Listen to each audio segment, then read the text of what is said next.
Opa, pera aí, que antes do vídeo começar, eu só queria dizer que a gente tá sendo patrocinado. Yay, pagar as contas no final do mês. Enfim, o pessoal do Puzzle Codes entrou em contato comigo e apresentou um projeto muito bacana que eu queria compartilhar aqui com vocês. Puzzle Codes é um site de enigmas, bem do jeitinho que vocês estão acostumados, que tem uma ideia diferente de ir se renovando todo mês, adicionando sempre 20 novas fases. A ideia por trás do Puzzle Codes é que ele é um enigma pago, ou seja, você pode pagar $3 ao mês ou R$15 se você quiser converter. Porém, se você for a pessoa que terminar o enigma antes de todo mundo, ou tiver ao menos uma das pontuações mais altas do site, você literalmente ganha um prêmio. É bem parecido com Monte Cripto, mas em vez de você ganhar um Bitcoin, você ganha dinheiro mesmo, sabe? Não criptomoeda. Os enigmas são bem criativos e têm dificuldades bem variadas. E eu sei que você já tá querendo pular dizendo que R$15 talvez seja meio caro, então foi por isso que eu combinei com o pessoal da Puzzle Codes de disponibilizar o código TROPIA50 pra te dar 50% de desconto até o dia 10 de setembro. Então, pô, aí eu acho que não tem nem desculpa, né? Menos de R$8 e tu tem acesso a tudo do site. Bem, se tu curte enigmas e ficou um pouco curioso para ver mais sobre, entra aqui no link da descrição e não se esqueça de usar o código TROPIA50 para ter um desconto a mais na hora da sua compra. Eu acho que é isso e vamos pro vídeo.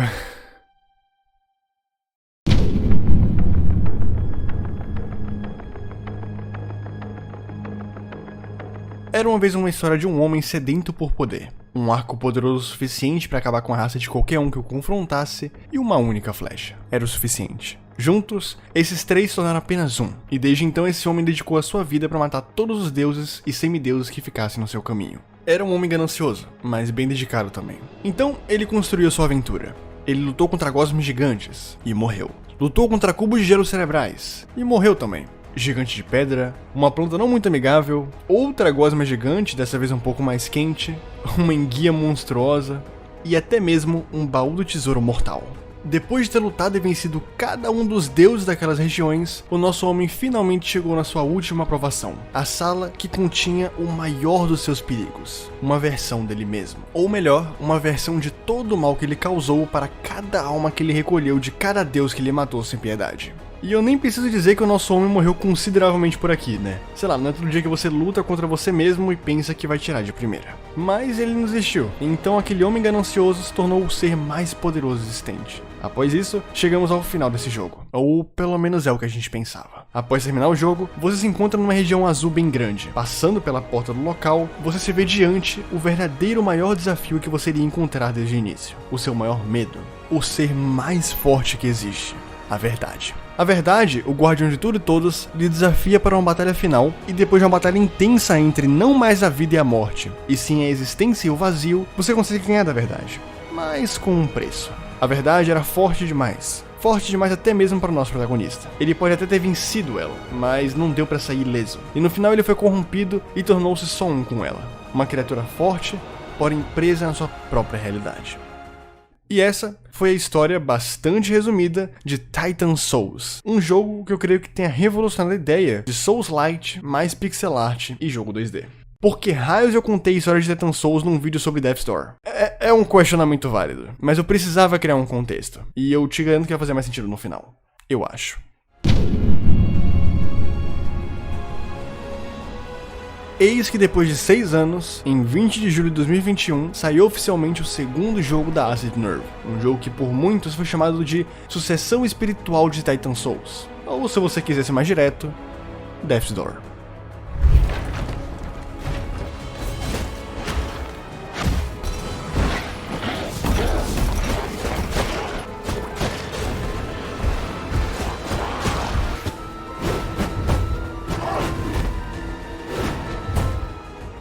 Death's Door, assim como Titan Souls, tenta se manter fiel na ideia de ser um Souls-Lite, e ele ainda tem as suas batalhas contra bosses gigantes e toda essa ideia de capturar almas. Só que dessa vez eles decidiram ir um pouquinho além, adicionando não só sessões contra os chefes, mas todo um contexto para cada um deles. A história resumida de Death's Door é que você é esse corvo adorável com uma espada vermelha. Você trabalha em algum tipo de corporação comandado pelo Senhor das Portas. Essa corporação tem o dever de matar aquelas entidades que já passaram tempo demais vivendo e que precisam seguir o fluxo natural da vida, que é morrer. Tanto que a explicação deles é que quanto mais velho você fica, maior você vai ficando também. Então é por isso que os chefões são maiores, justamente por estarem vivos há mais tempo. O que me faz questionar o fato de que, em teoria, todos os lacaios, se durassem tempo suficiente, também ficariam do tamanho dos chefões. Ou seja, não existiria espaço para as pessoas tão grandes, e eles provavelmente teriam algum tipo de crise demográfica. Eu não sei porque eu falei isso, eu acho que eu tô viajando demais. Enfim, todo corvo tem sua alma designada, que é a alma que você tem a obrigação de recolher. Toda vez que uma alma designada aparece, um portão se abre. Enquanto esse portão estiver aberto, o corvo em questão deixará de ser imortal e poderá envelhecer. Então a ideia é você não demorar muito para pegar a alma. O problema é que assim que você derrota seu inimigo, chega outro corvo gigantesco e simplesmente lhe dá um espanco. Aí ele rouba sua alma, tenta usar ela para abrir uma porta, que é a porta da morte, não consegue e ainda te envia numa missão para conseguir mais 3 almas como aquela. Ou seja, além dele te bater, te roubar e fracassar, você ainda tem que fazer todo o resto do trabalho por ele, já que ele em teoria tá velho demais para continuar. Ok, né? Fazer o quê? É melhor a gente pegar essa alma logo antes que a gente fique que nem ele. Ah, esse camarada aí é o Epitáfio, o coveiro. E como seu subtítulo já diz, ele é um coveiro. Ele cuida de enterrar e zelar por todas as vidas que a gente tira durante o jogo. É um amor de pessoa. Então provavelmente você vai ver ele por aí sempre que a gente matar um boss ou alguma coisa do tipo. O problema é que ele tá um pouco deprimido, já que ele perdeu o melhor amigo dele há muito tempo sob a luz do luar. E desde então ele nunca mais conseguiu levar a vida da mesma forma. Tanto que no início do jogo, ele pede pra gente literalmente tentar matar ele. Mas não dá. A gente é muito fraco no início. Mas foi mal, né, Epitáfio? Mas quem sabe numa próxima. Vai ter uma próxima. É depois disso que o jogo realmente começa. A missão é pegar a alma de 3 entidades gigantes. A primeira é uma velha bruxa que ama potes anormalmente. A segunda é um sapo narcisista que ama sentar em cima das pessoas. Não dessa forma que você está pensando. E a terceira é um Yeti gigante que, sendo bem sincero, é apenas um Yeti gigante. Não que seja normal, mas ele não é nada mal. Rimou. A divisão entre cada área é sempre a mesma. Sempre tem as regiões pré-chefe e região do chefe por si mesma. As regiões pré-chefe sempre tem um portão gigante para você liberar. Tu precisa recolher as almas de 4 outros corvos que, assim como você, trabalhavam naquela corporação pegando alma, mas que não tiveram tanta sorte assim.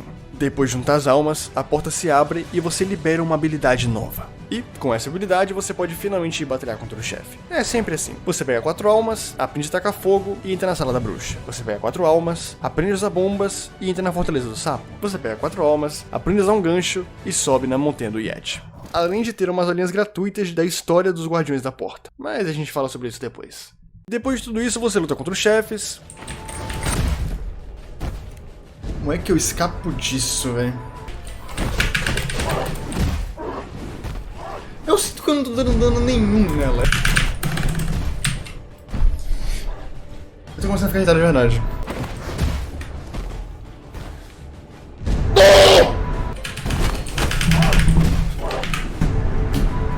Eu não consigo. Esse voto é impossível. Eu vou morrer, eu não vou morrer. Ganhei! What the fuck, eu ganhei! Pega as almas deles, e depois você volta para aquele corvo velho que te obrigou a tudo isso, e finalmente abre aquela maldita porta que ele tanto queria.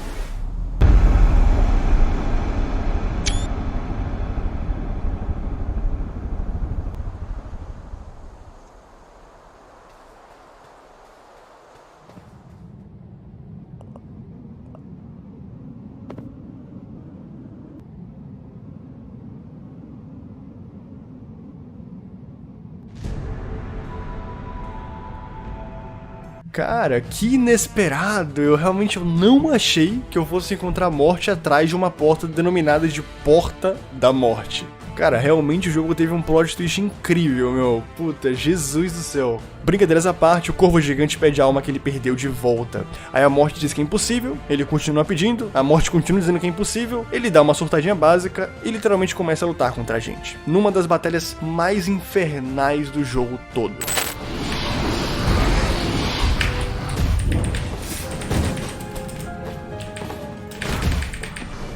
Mano! What the fuck? Mano, só de eu encostar nele eu morro, velho.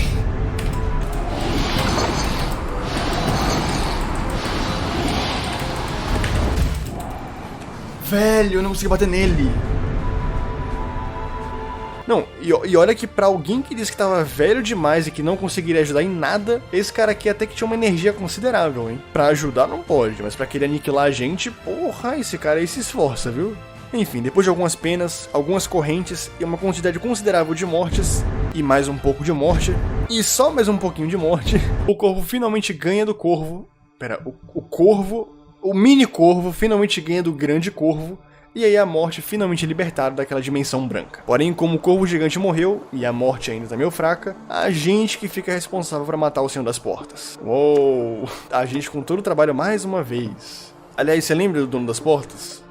O dono da corporação toda, o cara que a gente se encontrou no início do jogo, cara grande, uma fechadura na cabeça, tomando um chá. Lembra? Então, a nossa missão se tornou matar ele. Agora, como a gente chegou nesse ponto de querer matar o nosso próprio chefe?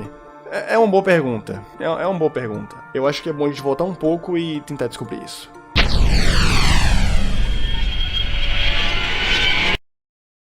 Como passei muito tempo nessa fortaleza, aprendi bastante sobre os antigos Senhores das Portas. Ainda assim, não tenho muita simpatia por eles. O Senhor das Portas está perdendo o jeito com a idade. Não pode deixar nossas portas por falha assim. Tô começando a questionar a autoridade do nosso Senhor das Portas, mas talvez seja tarde, visto que já morri. Por que a porta se fechou? Como podemos voltar? Eu disse que eu viveria pra sempre. Mas com uma cabeça de vaso? Não, obrigado. Parece que fomos abandonados aqui. Acho que ninguém vai vir abrir a porta. Fomos incumbidos de desligar uma série de portas abertas na região do recente surto anômalo de energia. Essa área já esteve muito ativa antes, quando os membros do comitê ajudavam a bruxa em suas pesquisas. A ordem foi cumprida e executada imediatamente, então não sei ao certo o que aconteceu com os corvos que estavam lá. Todas as portas foram seladas por enquanto ordens de trabalho excepcionais na região foram canceladas manualmente. É muito estranho, mas não recebo o suficiente para isso. Acho que é melhor não ficar fazendo perguntas. Parece ser o diabo de um ceifador. Meu colega não retornou de uma missão de rotina. Tentei entrar pela porta dele pra ver como estava, mas estava selada. Ordem de alta gerência, aparentemente. Enviei uma queixa de tesouraria, mas insistiam que você estava de procedimento normal e o caso foi encerrado. Ainda não tenho notícia do meu colega. Na última vez que almoçamos juntos, ele mencionou ter sido incumbido de ajudar uma bruxa poderosa em pesquisas. De começar, ele parecia preocupado, mas depois disse que no final das contas era uma pessoa muito simpática. Por que tem algo a ver com o fechamento? Não sei o que seja bem. Cansei desse trabalho. Encontrei as anotações do investigador que foi verificar os eventos relativos às ocorrências dos ceifadores e ao fechamento de todas as portas de atividade. Esse transporte não liga a mínima nem pros corvos. Por que tudo isso? Eu e outros ceifadores que convenci a vir comigo estamos indo a uma região proibida depois que nos encontrar. Espero que possamos encontrar uma nova vida sem comitê. Um desafio nos aguarda. Digamos que o Senhor das Portas atual não é lá um dos melhores. Então, a gente ganhou essa porta e começamos a última batalha do jogo. Não necessariamente a última, mas é a última da campanha principal. Melhor assim.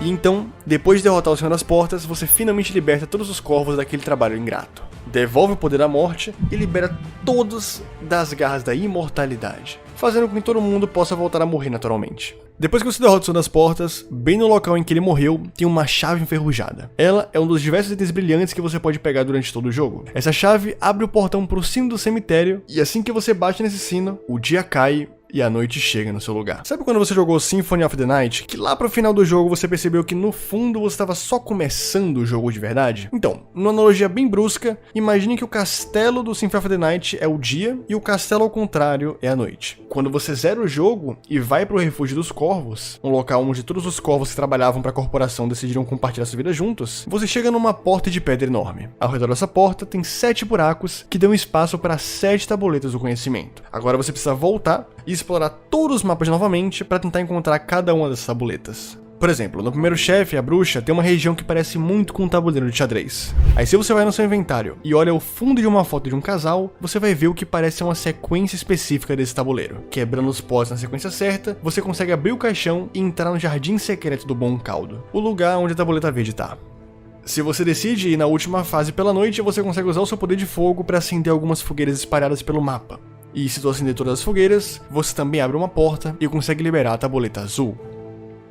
À luz da lua, se você for atrás do covil do Yeti, você consegue desbloquear uma porta que antes estava fechada. E consegue pegar um item, um medalhão misterioso. Que se você abre no inventário, você percebe que era a foto do epitáfio, né? Coveiro com o seu melhor amigo, um cachorrinho. Quando a gente volta pro cemitério, a porta que sempre esteve fechada finalmente está aberta. E lá dentro, a gente dá o medalhão que a gente encontrou pra ele. E ele meio que surta. Sabe o que aconteceu com o Corvo? Olhos vermelhos, meio malucão, com vontade de matar todo mundo. Então, meio que o nosso epitáfio acaba tendo o mesmo destino. E depois de uma batalha triste, já que eu não queria matar o epitáfio, por mais que ele quisesse muito, ele finalmente se vai. E por mais triste que seja, ele agradece a gente no final. E o seu corpo se torna na tabuleta do conhecimento roxa. Enfim, são 7 delas. São muitas. Tem tabuleta que você consegue entrando num baú atrás da flecha do sapo. Tem tabuleta que você consegue reunindo todos os fragmentos de uma coruja que vem te visitar à noite. E, sei lá, tem uma tabuleta que você consegue após andar com uma lula nas suas costas e ela te guiar até um local secreto. E aí você consegue a tabuleta vermelha. Enfim, depois que você consegue liberar todas as 7 tabuletas do conhecimento, você volta ao acampamento dos Corvos Livres e lá as luzes, que antes não brilhavam porque não tinham as tabuletas, agora vão brilhar e a porta de pedra finalmente vai abrir pra você. Então a gente se vê numa sala escura, meio azulada, e andando mais um pouco, a gente finalmente encontra ela de novo. Finalmente reencontramos a verdade.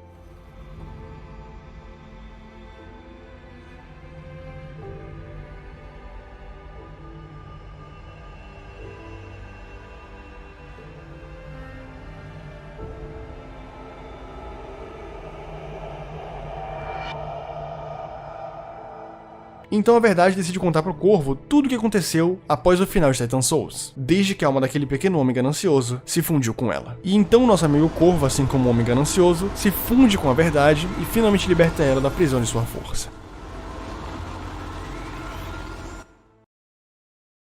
E assim acaba de verdade Death's Door. Cara, é muito fácil notar que a Acid Nerve fez esse jogo com muito amor. Desde as várias referências ao Titan Souls, seja no boss da planta, no boss do baú, no Yeti, enfim, até mesmo aos caminhos parecidos que ambos os protagonistas levaram aos finais que ambos tiveram. Death's Door não depende de Titan Souls pra fazer sentido, mas se você jogou e conheceu os dois jogos, com certeza a experiência foi muito mais satisfatória. Sério, com certeza. E assim, o jogo tem os seus defeitos também, eu não posso fingir que ele não tem. Os itens brilhantes que você pega não servem praticamente pra nada, a não ser pra fazer conquistas, tirando um ou dois que eu mostrei anteriormente. As armas não são lá grandes coisas e realmente não fazem valer a pena você trocar elas durante a gameplay, como você faz, sei lá, em jogos como Cuphead, que a arma certa varia entre cada boss. O sistema de progressão e evolução também não parece ser muito recompensador, tendo em vista que você não muda muito desde o início até o final. E uma das maiores reclamações é que, diferente de Titan Souls, que você tem a liberdade de escolher contra qual boss você quer enfrentar primeiro, aqui em Death's Door simplesmente não dá. Tudo é minuciosamente planejado para tu ter que seguir o script à risca. Por exemplo, para você abrir o caminho da montanha, você precisa do poder da bomba que você consegue na região do sapo, que só pode ser acessada usando o poder do fogo que você consegue na parte da bruxa. Entendeu? É um jogo que não te deixa ser muito criativo, se é que eu posso colocar dessa maneira. É um jogo linear.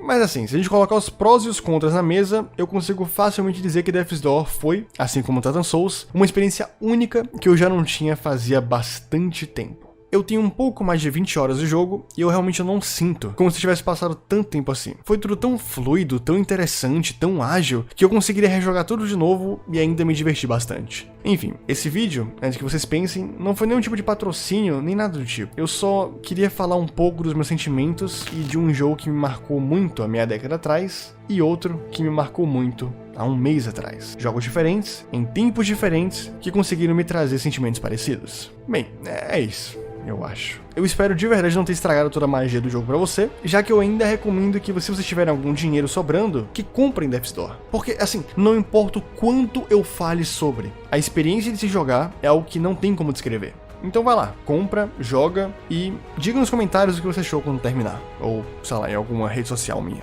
Enfim, meu nome é Tropia e muito obrigado por ter me acompanhado até aqui. Ah, e se você não tiver mais nada melhor pra fazer, por que você não vê esse vídeo aqui?